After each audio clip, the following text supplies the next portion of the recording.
بسم اللہ الرحمن الرحیم.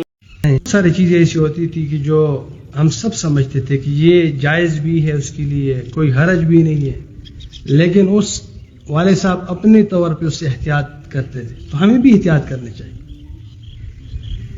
بلکہ میں کبھی کبھی والد صاحب سے کہتا تھا کہ آپ کی سنت بڑی مشکل ہے، آپ کی سنت بڑی مشکل ہے، کیونکہ شریعت میں بعض چیزوں میں بہت گنجائش ہے، آپ نے اس گنجائش کو بھی ختم کیا ہمارے لیے.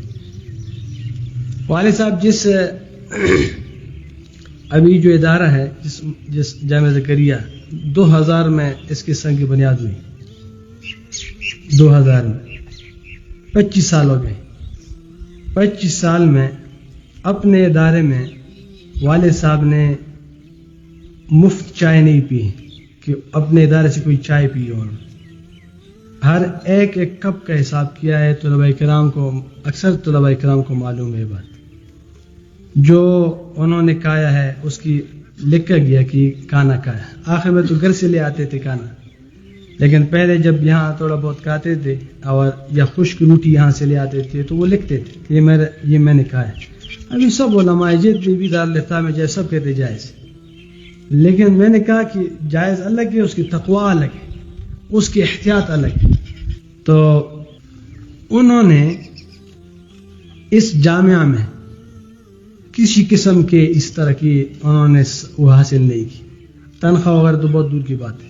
جو لوگ ہدیہ دیا کرتے تھے والد صاحب کو، عجیب مزاج تھے اس بابت. تو اگر اس نے کہا کہ یہ حضرت آپ کے لیے ہدیہ ہے، جس طرح دل چاہے استعمال کریں، یا جس طرح آپ چاہیں اس کو استعمال کریں. بس وہ کہتے تھے کہ یہ میرے لیے نہیں ہے، یہ انہوں نے مجھے دیا ہے کہ آپ استعمال کریں، کہیں مطلب ہے کوئی کسی مصرف میں استعمال کریں. وہ کہتے تھے کہ آپ کا ہدیہ ہے، تاکید کے طور پہ وہ کہتے تھے جس طرح آپ استعمال کریں استعمال کریں. آخر میں ہمارے بہت سارے ساتھیوں کو پتہ چلا کہ والد صاحب تو بہت احتیاط کرتے اس معاملے میں. تو وہ مجھ سے پوچھتی تھی کہ میں کس الفاظ میں ہدیہ دوں، میں تو سمجھ نہیں آتا. جب کسی مدرسے میں جاتے ہیں، کیونکہ والد صاحب کو مدارس والے بھی بلاتے کہ آپ ہمارے پاس تشریف لائیں، تو مدارس والے اس سے ہدیہ قبول نہیں کرتے. یہ معمول تھا اس کا، ہدیہ بالکل قبول نہیں کرتے اس سے. اگر انہوں نے کوئی کھانا کھلایا تو اس کا بھی خرچہ ادا کرتے. ہمیشہ سے یہی نظام ہوتا تھا کہ بھئی، پھر مجھے کہتے تھے کہ دیکھے اللہ تعالیٰ سے میں اس طرح کہتا ہوں کہ یا اللہ یہ میں نے کھانا کھایا، میرے ساتھیوں، اچھا وہ ساتھیوں کا بھی خرچہ ادا کرتے. ایک دفعہ ایسا ہوا والد صاحب کی زندگی میں، ایک دو دفعہ ہوا، میں کسی مدرسے میں گیا تو انہوں نے کھانا کھلایا، تو میں نے پیسے دیے ان کو کہ یہ پیسے آپ لے لیں. لیکن میں تو کنجوس تو نہیں، میں نے اپنے جو میرے خرچے کے تھے وہ پیسے ادا کی، ساتھیوں کی ادا نہیں کی. تو مجھے بعد میں ساتھی نے بتایا کہ آپ نے تو والد صاحب کی سنت پوری نہیں کی صحیح طریقے سے، وہ تو سب کے ادا کرتے تھے، وہ سب کے ادا کرتے تھے. تو پھر بعد میں نے والد صاحب کو بتایا کہ آپ یہ تو مشکل سنت ہے، کون اس پہ عمل کر سکتا ہے. اللہ تعالیٰ ہمیں توفیق دے کہ ہم چلے اسی طرح. تو وہ پھر ایسا کرتے تھے کہ تمام ساتھیوں کے بھی خرچہ ادا کرتے، اور پھر کہتے یا اللہ اس مدرسے میں یہ 10,000 چندہ ڈالتا ہوں، اس میں ہمارا خرچہ پہلے آپ منہا کریں جو ہم نے خرچہ کیا ہے، باقی بس اگر زیادہ وہ کیا ہے وہ صدقہ ہے.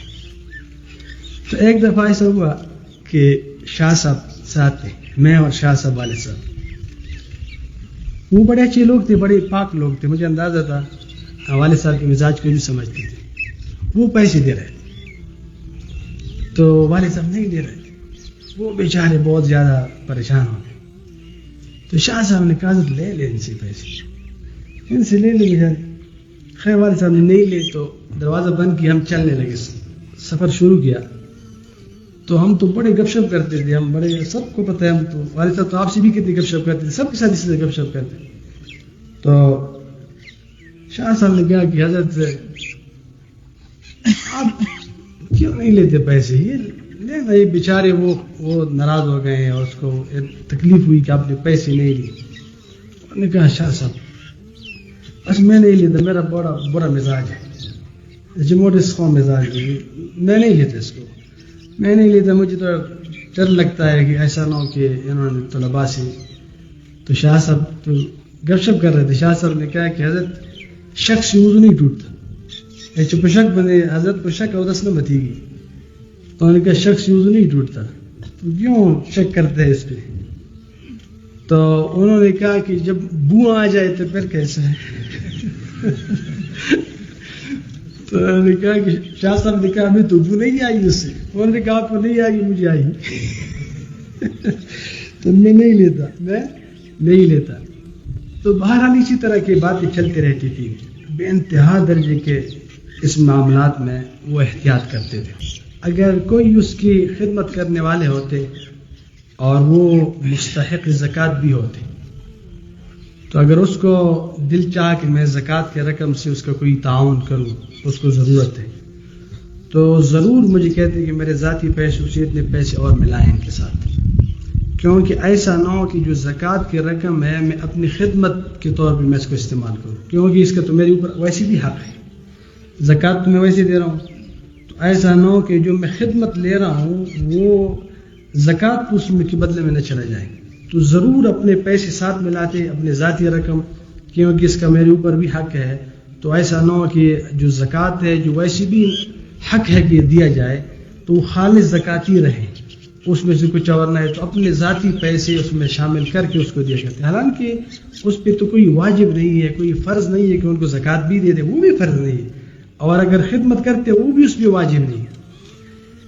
یہاں ایک بہت بڑی جگہ تھی جو کوئی ہمیں بنا رہے تھے, یعنی کئی کروڑ کا منصوبہ تھا. وہ ایک ساتھی کہنا چاہ رہے تھے کہ ہم بنائیں گے, بہت پیچھے لگے کہ آپ بنوائیں یہ کام.